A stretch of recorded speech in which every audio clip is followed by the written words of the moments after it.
Jesus Maria Santissima Trinidad. Ito na, for hire daw, rallyista, laban Sara.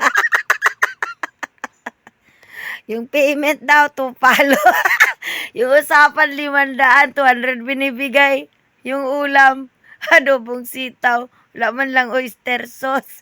But anyway, kaysa naman nandiyan kayo, umuupo-upo, ayan na, for hire na. Ano tawag niyan? Diyos ko, at saka, bakit nandyan kayo sa EDSA, guys? Si BBM nandun sa Malacanang, puntahan nyo doon, akitin nyo yung mga padir-padir doon. Kalad ka rin yung palabas. At bakit nandyan kayo? Huwag kayo dyan sa EDSA, doon kayo sa Dolomite. Sabi nyo nga, malinis na Dolomite. Tara, doon kayo. Libre tubig doon, inumin nyo at singut-singutin nyo yung Dolomite. Kaloka kayo, may gulay.